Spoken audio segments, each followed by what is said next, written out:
Okay, today Becca and Shane and I, we are going to trim a tree. It's a cherry laurel tree, a broadleaf evergreen that was planted approximately 5 years ago, and it's never been trained.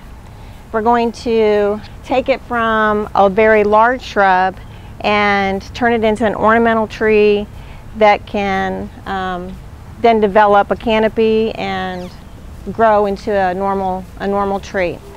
So the first thing we're going to look for when going about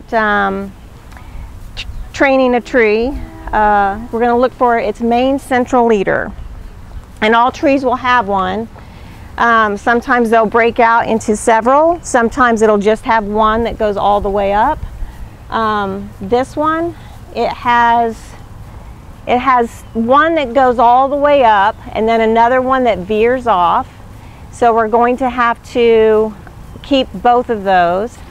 That's the first step that we're going to look for, and we'll start trimming off everything below that to get a better idea of what we're dealing with. So Becca and Shane will take our pruners and we'll start taking those lower branches off.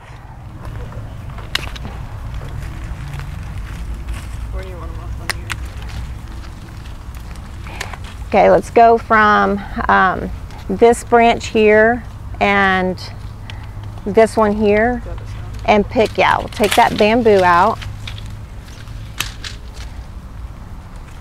Okay, and we're gonna always look for the branches that we have a big one here, we have the central leader. Anything that's going to grow that touches either one of those, we're gonna get rid of. And that will be one of the first steps into shaping your tree. So we're going to probably need loppers for that. For this one? Yep, for that one's a little bit big.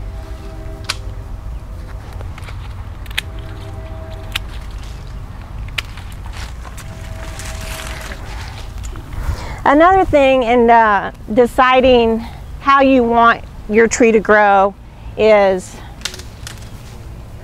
what height do you want your canopy to be at? And we've chosen, on the other tree that we did yesterday, we've chosen probably 5 to 6 feet tall, where we want to start the canopy to grow out from. So we're going to try to match that other tree and then start stripping from there.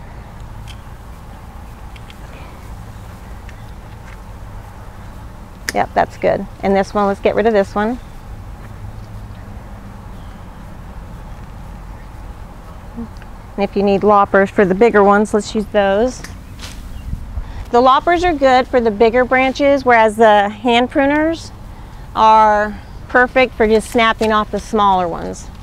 And this is a pretty soft wood, so it's a real easy one to prune up. Yeah, so let Becca let's take that one off. What we're doing is we're exposing the structure of the two leaders that we're going to keep.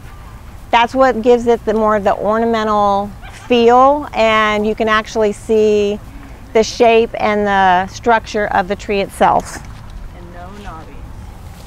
And when you make a cut, one thing that is very common that people do that I try to stay away from doing is they will cut a branch off, leaving part of it still attached to the main branch. The reason I don't like to do that is because when that seals over, it becomes, you have knobs everywhere. You want it to be flush with the branch that you're keeping, so that when it does seal over and heal, you'll have a smooth trunk, a smooth branch, rather than lumps and bumps everywhere.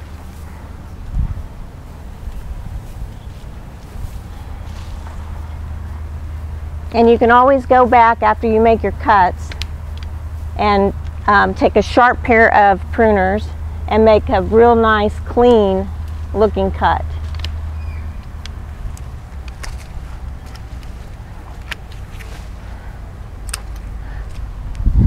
Every once in a while, you step back and you get a good feel for all your different angles.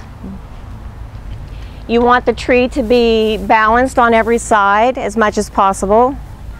This tree doesn't get the sunlight that it wants, so it's reaching a little bit and has a tendency to grow more on one side than the other, but we're going to try to train it to reach the other way as well.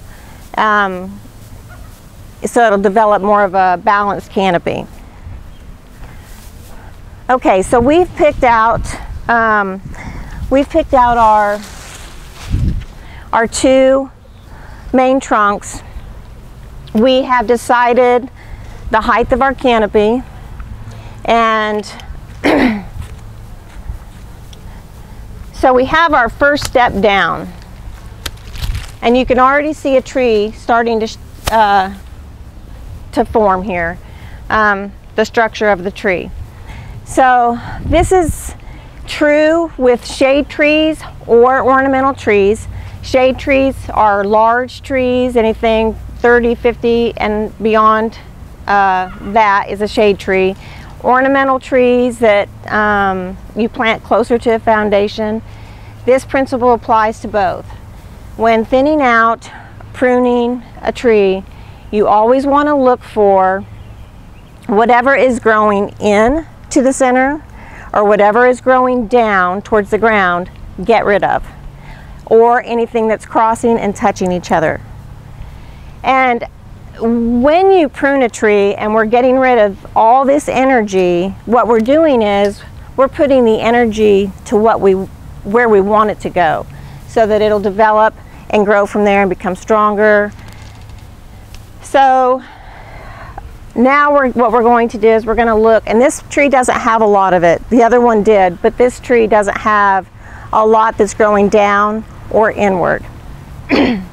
But what we do see, we're going to just clip off. So, yep, that's a good one.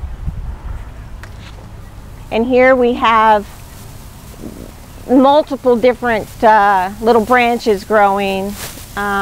We don't want to keep them all because eventually they're going to touch each other.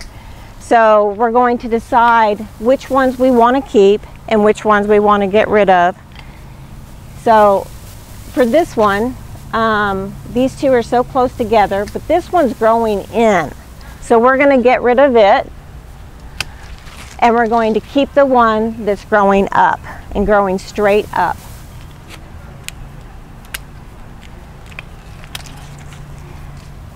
Cutting out the ones that are growing in and down opens up the canopy, offering more of an airy look, more of an ornamental look, allowing sunlight down into it. It's going to give it more strength. It's going to give it more aesthetic appeal. And the thing about a cherry laurel tree that's why it's valuable to a landscape, it's a broadleaf evergreen. It's very, very hardy, very drought tolerant,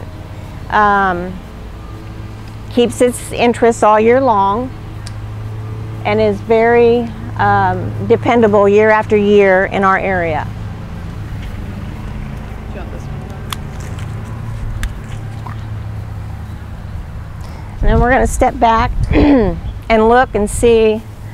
We've got a pretty good balance between both sides. We have a nice top to it.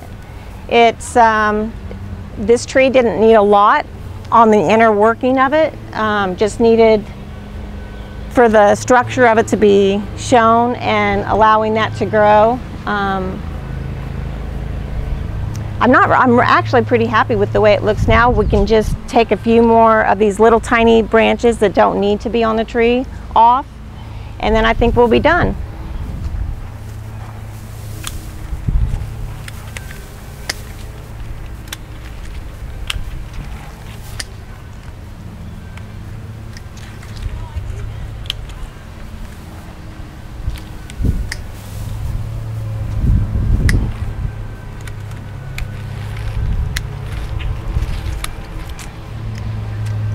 Also too, with this tree being this close to the building, we'll probably want to take off the branches that are growing towards the building and just keep the ones that are going to grow up.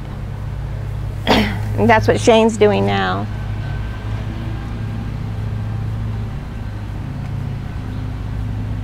And so here we have it. This is how we make a shrub type tree into an ornamental tree, and giving it more aesthetic appeal to a landscape. Bringing for a full landscape your ornamental trees, your shrubbery, your perennials, and then your annual color. So this is just the first process of the whole picture.